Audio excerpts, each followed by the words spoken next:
Hello guys, आपका मेरे channel smart study में स्वागत है।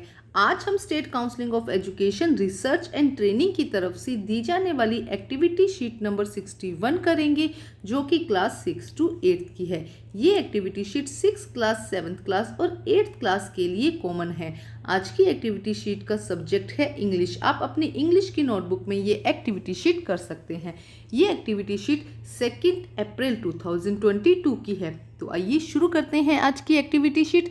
जैसे कि आपको पता है कि आपकी जो एक्टिविटी शीट इंग्लिश या हिंदी की आती है उसमें एक स्टोरी दी जाती है, वैसे ही आज की एक्टिविटी शीट में एक स्टोरी दी गई है जिसे आप मेरे साथ में रीड करेंगे। तो आइए देखते हैं। उससे पहले कुछ इंस्ट्रक्शंस दी गई हैं कि आप स्टोरी को पर्सनैलिटी के कैरेक्टर्स के अकॉर्डिंग आप उसे रीड करेंगे। बहुत जल्दी आप उसको जल्दी रीड नहीं करेंगे और पॉज ले लेके आप क्या करेंगे, स्टोरी को रीड करेंगे। तो आइए शुरू करते हैं आज की स्टोरी। आज की स्टोरी का टाइटल है द प्राउड रोज। तो देखते हैं क्या स्टोरी कही गई है आज। It was the spring season. It was the spring season मतलब कि बसंत का मौसम था। There was a beautiful red rose plant in the garden. There was a beautiful red rose लाल गुलाब का एक बहुत ही सुंदर गार्डन में एक पौधा था। One rose flower on the plant was proud of it beauty. जो रोज का प्लांट था वो अपने ऊपर बहुत प्राउड फील करता था, क्योंकि उसकी सुंदरता के कारण वो क्या करता था, अपने ऊपर बहुत प्राउड फील करता था। However it was disappointed that it was growing next to an ugly cactus which looked dull, dry and thorny. देखो क्या कह रहे हैं कि हालांकि उसे अपने आप पे बहुत प्राउड था, अपनी ब्यूटी पर बहुत प्राउड था, लेकिन वो इस बात के लिए डिसअपॉइंटेड था कि उसके नेक्स्ट में ही एक अगली मतलब बुरा अच्छा नहीं दिखने वाला कैक्टस का प्लांट था, जो कि हमेशा डल, ड्राई और थोड़ने मतलब कांटों वाला था। Every day the rose would insult the cactus about its look. हर दिन रोज का जो प्लांट था वो कैक्टस की उसके लुक के कारण क्या करता था, हमेशा इंसल्ट करता था। But the cactus stay quiet. लेकिन कैक्टस का पौधा हमेशा क्या रहता है, देखो ये कैक्टस का पौधा है और ये रोज का पौधा है। कैक्टस का पौधा हमेशा शांत रहता था। All the other plants in the garden try to stop the rose from bullying the cactus. इसके अलावा जो बाकी के वहाँ के प्लांट्स थे, गार्डन के अंदर जो बाकी प्लांट्स थे, वो रोज़ को हमेशा इसके लिए मना करते थे। ट्राई टू स्टॉप, मतलब उसको स्टॉप करते थे कि तुम ऐसा मत करो, बुली मत करो, किसी को चिढ़ाओ मत, किसी को मतलब कैक्टस के प्लांट को चिढ़ाओ मत। But the rose was too swayed by its own beauty to listen to anyone. लेकिन उसे इतना प्राउड था, अपने ऊपर इतना गर्व था, मतलब कि भी उसकी सुंदरता पर, इसलिए वो किसी की बात को सुनता ही नहीं था। अब देखो आगे क्या कहा गया है। One summer a well in the garden dry up and there was no water for the plant. अब जैसे ही समर आया तो जो ड्राई था, कुआं था जो गार्डन के अंदर, वो क्या हुआ, ड्राई हो गया, सूख गया। देयर वॉज नो वाटर, वहाँ पे कोई भी पानी नहीं था। तो प्लांट को, पौधों को पानी देने के लिए वहाँ पे कुएं के अंदर पानी ही नहीं था। The rose slowly began it wilt. अब धीरे धीरे रोज का पौधा क्या होने लगा, मुरझाने लगा। The rose saw a sparrow dip in its beak into the cactus for some water. उसने देखा, रोज के प्लांट ने देखा कि एक स्पैरो अपनी बिक को क्या कर रही है, कैक्टस के प्लांट के अंदर डिप कर रही है, जिससे कि वो कुछ वाटर ले सके। The rose felt ashamed for the having made fun the cactus all this time. अब रोज के प्लांट को फील मतलब बहुत अशेम, मतलब शर्म आई अपने ऊपर कि वो किस तरह से जो कैक्टस का प्लांट था उसके साथ में बिहेव किया करता था। The rose was in needed, it was desperately need to water and it went to ask the cactus, I feeling so dehydrated because of the summer. अब द रोज प्लांट वॉज, अब rose के plant को क्या चाहिए था, क्योंकि water नहीं था, वो नीडिड था, उसको पानी की बहुत ज़्यादा ज़रूरत थी, उसे बहुत ज़रूरत हो रही थी पानी की। अब उसने कैक्टस के पौधे के पास में गया और वहाँ पूछा, I am feeling so dehydrated. मतलब डिहाइड्रेशन क्या होता है, जब पानी की कमी हो जाती है। तो जो रोज़ का पौधा था, रोज़ का जो प्लांट था, उसने कहा कि मैं बहुत डिहाइड्रेटेड फील कर रहा हूँ बिकॉज ऑफ द समर, क्योंकि समर है ना अभी। The well has dry so gardener is not watering the plant. और जो गार्डनर है, क्योंकि वेल जो है वो क्या हो गया, ड्राई हो गया, कुआं क्या हो गया, ड्राई हो गया, इसीलिए जो गार्डनर है, जो माली है, उसने पौधों को पानी नहीं दिया है। Can you give me some water that you contain in your thick skin. क्या तुम मुझे थोड़ा सा पानी दे सकते हो, क्योंकि कैक्टस का पौधा क्या था, बहुत ड्राई होता है, बहुत मोटा होता है उसको ना, उसकी स्किन। तो कहना है, रोज़ का प्लांट कहता है कि क्या तुम मुझे थोड़ा सा पानी दे सकते हो, जो तुम्हारी स्किन, मोटी स्किन के अंदर तुमने कंटेन किया या तुमने रखा हुआ है। Can I also have some water. The kind cactus agreed. जो कैक्टस का पौधा था बहुत ही दयालु था। It had plenty of water store for the difficult summer season. उसके पास में बहुत सारा वाटर स्टोर करके रखा हुआ था डिफिकल्ट समर सीजन के लिए। It offer the rose to takes as much water as it wanted. उसने कहा कि जितना पानी तुमको चाहिए, रोज के प्लांट को कहा जितना पानी तुम्हें चाहिए तुम ले सकते हो। They both got through of the long summer as a friend. और उसके बाद वो इस समर के अंदर इतना उन्होंने एक दूसरे की हेल्प करी ना, तो वो दोनों बहुत अच्छे दोस्त बन गए। तो इससे हमें क्या शिक्षा मिलती है? देखो, मोरल समझना ज़रूरी है कि हमें किसी की लुक देख कर नहीं देखना है, उसकी क्वालिटी देखनी होती है। और किसी को कभी भी बुली नहीं करना, किसी को कभी भी चिढ़ाना नहीं चाहिए। तो देखो, moral of the story, never जज someone by the way one looks.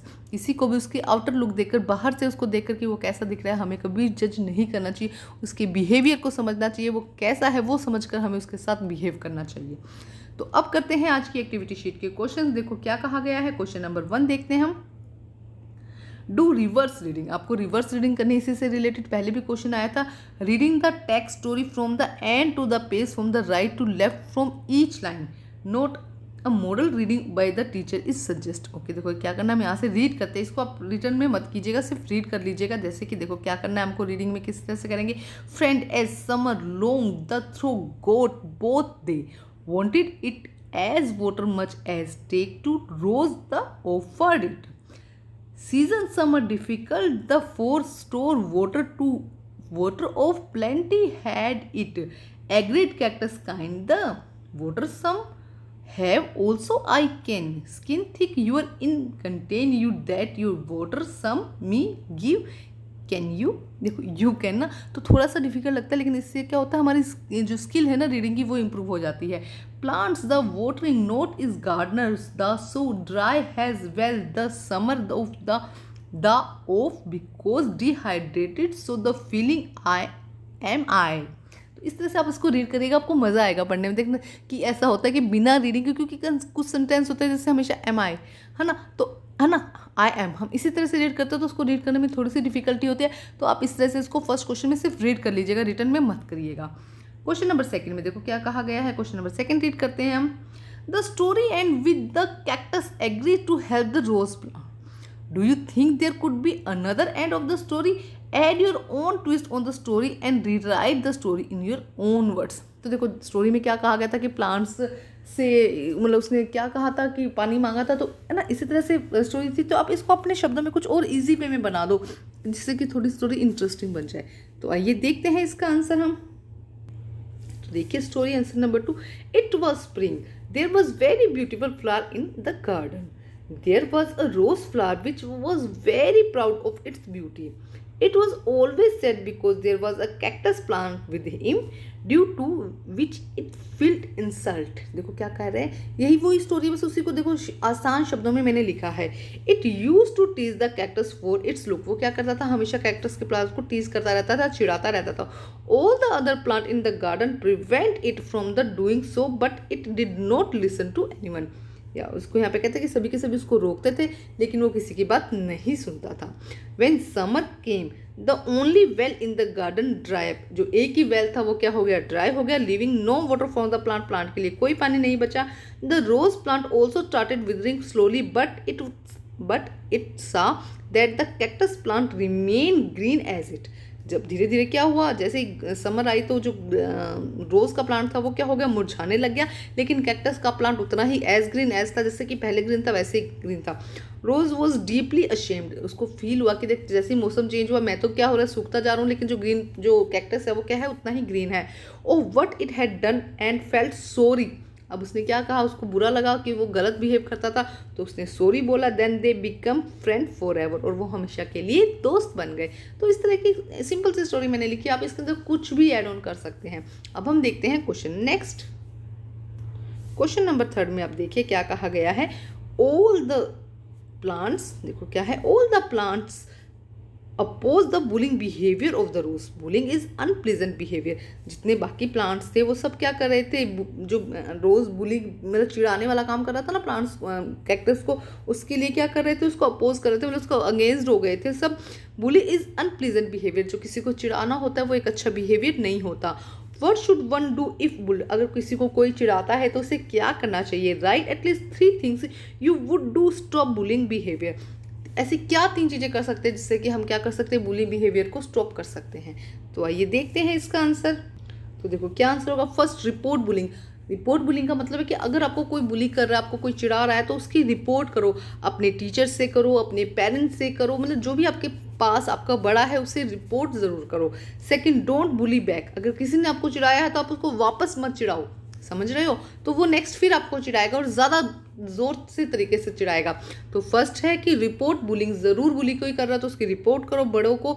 Second, don't bully back, वापस बुली मत करो। अवॉइड बीइंग अलोन, अकेले रहने से बचो। मान लो आप कहीं स्कूल में जा रहे हो, कहीं ऐसी जगह जा रहे हो जहाँ आपको कोई चिढ़ा रहा है, तो वहाँ पे अकेले रहने से बचो, ग्रुप में रहो, अपने फ्रेंड्स के साथ में रहो, तो इससे हम बच सकते हैं। तो ये थी हमारी आज की बहुत ही आसान सी वर्कशीट को कंप्लीट करके अपने टीचर को ज़रूर चेक करवाइए और प्लीज़ मेरे चैनल को लाइक कीजिए, सब्सक्राइब कीजिए और शेयर कीजिए। Thank you guys.